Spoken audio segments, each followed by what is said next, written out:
Noson talks about, based on the Kutimor on lesson number 49, what he says is found in the end of lesson Mincha Halacha Zayin, and also elsewhere in the Likutei Halachot, volume 2 of the Or HaChaim edition. He says something phenomenal, Reb Noson. He brings down that when you look at the process of a Jew, whether it's a Baal Tshuva, someone who repented, or whether it's a convert, whether it's someone who was born what's called FFB, from birth, and they discovered what's called serving Hashem. They have an awakening to come back. So there's this stage of the awakening, and a person like on fire is running towards anything associated with holiness, anything which is good, anything which is pure. You'll see by these people at this point a tremendous increase in Torah study, in prayer, in working on their midot, on their attributes, guarding their eyes, sanctifying their thoughts, mind, being positive, emunah.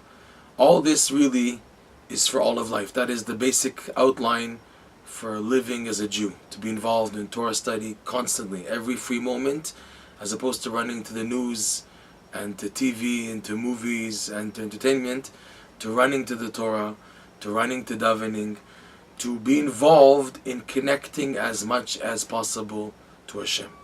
This obviously makes sense. This is the goal.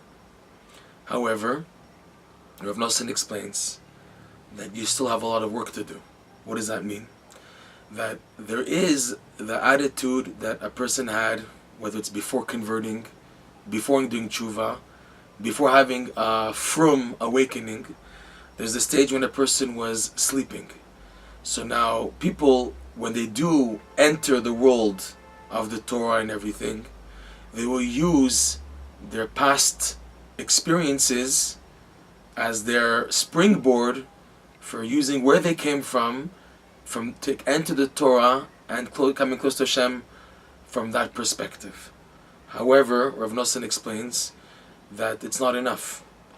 You were thrown and brought up in a specific way for a very specific reason, to collect what's called holy sparks that were and that are in that domain.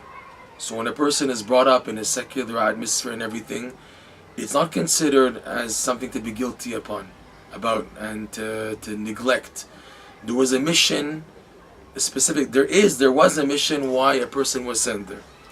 Now, in the tshuva process, a person begins to detach from that past, and they have an impression of what they grew up with, what they came from, using that, again, subconsciously as the springboard. However, there are also still these sparks that have to be collected. So Reb Noson says something a bit scary, that when a person is ripened enough, strong enough in his dedication and devotion to Hashem, in Torah study, in prayer, in simple and solid emunah in Hashem, and in the Torah, and in the Tzaddikim, so from heaven, they purposely throw a person back into that domain. And only he can go back. Why is he going back? In order to collect the holy sparks that are still there, waiting for only him to collect them. Because only he can collect them, because he came from there. He is the candidate. The greatest tzaddikim can't go into there. They're not from that domain. Only the person who was there can he come back. Reb Noson brings an analogy. I think it's in Birkat Hareach Halacha Dalet in the Likutei Halachot. He brings the analogy of how the scuba divers used to look like. We're talking about over 100, 200 years ago, where scuba divers would go deep into the Mediterranean or the Black Sea, all these funny oceans all over the world, looking for pearls and all types of treasures hidden under the sea. So the way of the scuba divers before the oxygen tanks were developed was they would have the suit with the helmet, closed airtight so that no water can come in, waterproof totally.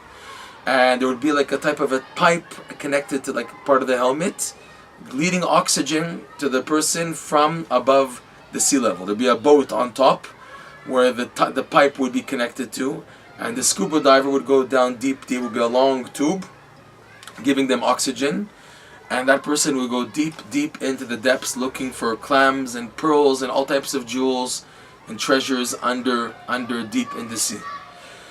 So there are times when the person is in the depths, and it's literally the depths in both senses of the word. In other words, physically deep, and also it was to symbolize the spiritual depth and darkness and concealment from Hashem.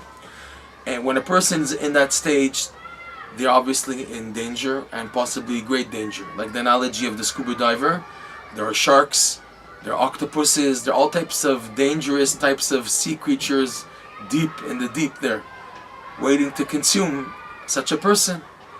So normally when a scuba diver is about to find pearls and everything, and a shark comes to attack, or some type of a sea creature, they would yank on the cord, on the rope of the oxygen, to indicate for them that he's in danger and they should pull him up immediately.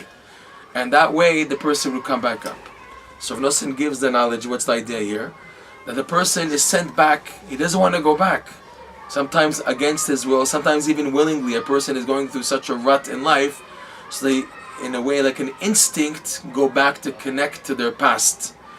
And in doing so, they have a mission to collect these pearls, these gems, which are hidden in his past, which he didn't pay attention to, because he couldn't. At the time when a person was there before entering the light of the Torah and the Kedusha, their eyes were not open to see the divine messages that he was supposed to pick up, that he could pick up. He picked them up on a very superficial level and a beginner's level, because he's not ready yet. Once he's been ripened and exposed to Torah and Kedusha and well equipped with the weapons of Torah and prayer and Emunah and everything else that a Jew needs to survive, and he's sent back to fight this battle, to go to his past, in order, number one, not to repeat obviously mistakes, but also to collect what is dutifully his, which is why he was sent there in the first place. However, there's a danger that a person might be trapped there forever. Who knows if they'll come back out of that dangerous zone, the deep waters of his past, the depths, and come out unscathed, and to come back with the simple and sincere faith and Torah dedication that they had in the previous experiences. So for this, a person needs to have this cord that he can yank on, so he can be pulled up immediately. This, Reb Noson explains, is the importance of being attached to the Tzaddikim, like a yo-yo. The Tzaddikim, they're the ones holding the finger above with the string of the yo-yo attached, and the person is strength down. But when in danger, he's indicated to come back up. It's like the yo-yo going right back up to the top also. And that's the idea, that the tzaddik has the ability to help people in their personal search. That's why it's so important to be attached to tzaddikim, because you are going to have to give an account even for the days of darkness, before a person converted, before a person did tshuva, before a person began his avodat Hashem. Those are part of your life also. Those are your days. You have a responsibility for those days also. And no one's saying to go back willingly, but when the time is right from heaven, they send a person to their past. The main thing is not to be afraid, not to have any phobias and panics that this is a setback. Rather, this is a descent as a preparation for an ascent.